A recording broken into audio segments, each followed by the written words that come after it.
बागेश्वर धाम के पंडित धीरेन्द्र शास्त्री पर पंडोखर सरकार के पीठाधीश्वर पंडित गुरु शरण शर्मा ने सार्वजनिक रूप से आरोप लगाए थे कि पंडित धीरेन्द्र शास्त्री ने काशी के संत सेतुलाल महाराज की आत्मा को तांत्रिक विधि से पिशाच के रूप में कैद कर रखा है और इसी के दम पर वो अपना दरबार लगाकर लोगों के मन की बात जान लेते हैं। इस आरोप के बाद द सूत्र ने पड़ताल भी की थी और कर्ण पिशाचनी नाम की विद्या के बारे में बताया था।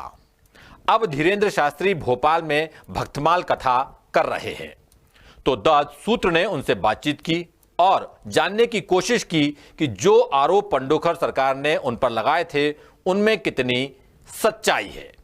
देखिए द सूत्र के विशेष संवाददाता अरुण तिवारी की यह रिपोर्ट।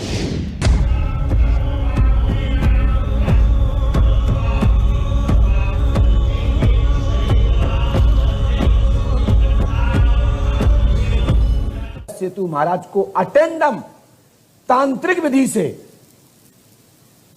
सेतु महाराज को धीरेन्द्र कुमार शास्त्री द्वारा सिद्ध करके 50 रूप में ब्रह्म राक्षस के रूप में वहां बैठा रहा, जिसका साइड इफेक्ट आपको है जी।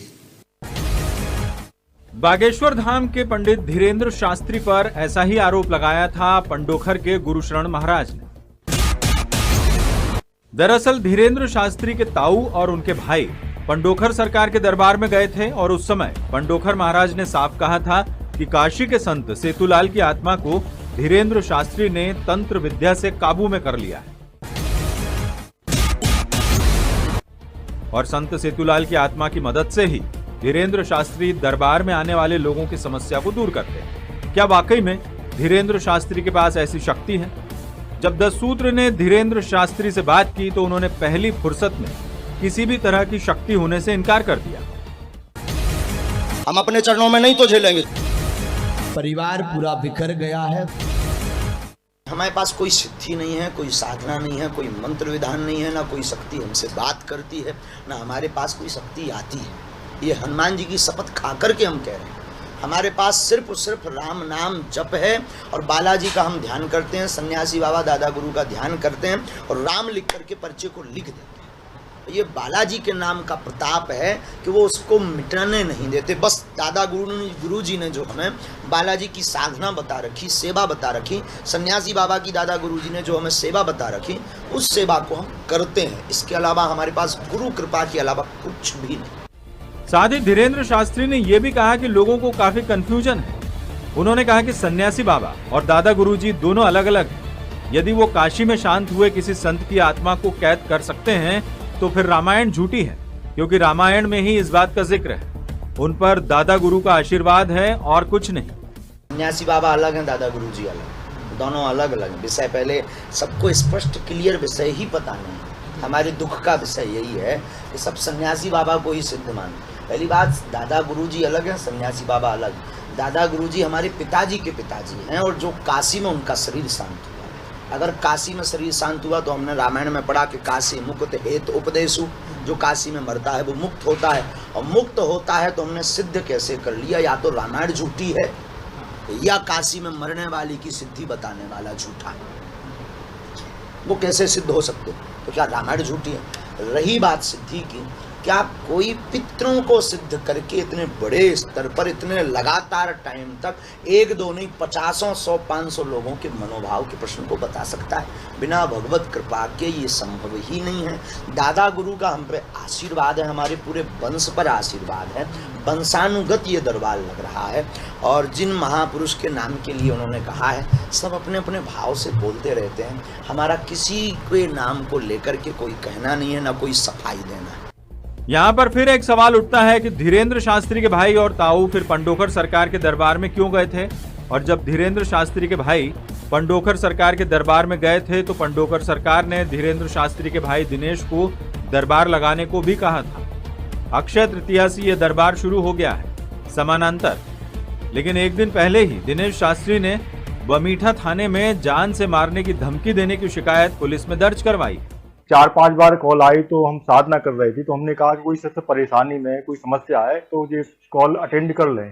तो हमने जैसे ही अटेंड किया तो उसने अपशब्द बोलना चालू कर दिए, कहा कि तुम गद्दी पर नहीं बैठ पाएगा, और तुझे 10 फुट नीचे गाड़ दिया जाएगा जमीन के अंदर, और ये सब तू छोड़ दे और किसी की तू नकल मत कर, किसी दरबार की। किसी दरबार का पार्टी को नाम लिया जी, नाम लिया। उसने कहा कि बागेश्वर की नकल करना छोड़ दे, और नहीं तो तू गद्दी पर नहीं बैठ पाएगा, हम तुझे जान से मार देंगे।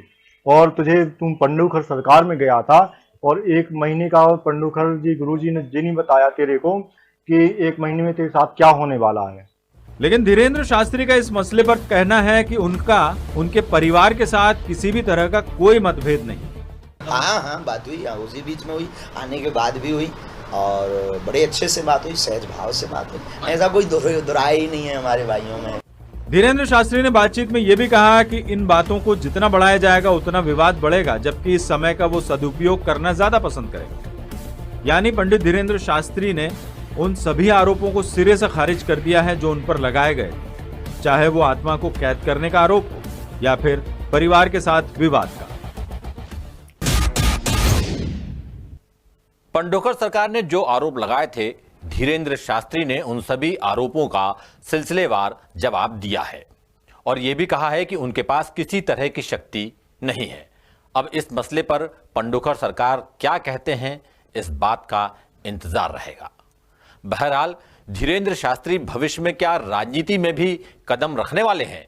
10 सूत्र ने जब उनसे यह सवाल किया तो क्या कहा धीरेन्द्र जी ने, यह भी सुन लीजिए। वाह वाह, बहुत देर बाद आए भाई साहब, आप कहाँ छिपे रहे। राजनीति और व्यासपीठ दोनों अलग अलग है, राजपीठ और व्यासपीठ दोनों अलग अलग है। धर्म से राजनीति चलती है, राजनीति से धर्म नहीं चलता है।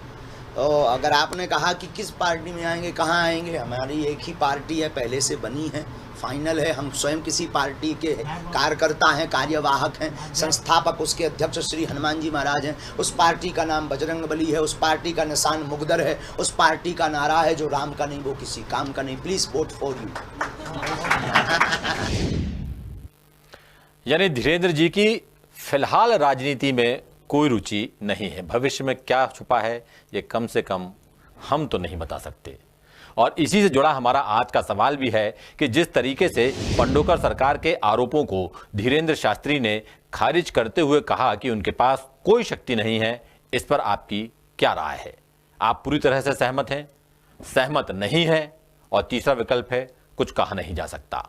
ये सवाल हमारे तमाम सोशल मीडिया प्लेटफॉर्म पर भी मौजूद है। आप अपनी राय हम तक जरूर पहुंचाएं। आपकी राय हमारे लिए बेहद महत्वपूर्ण है।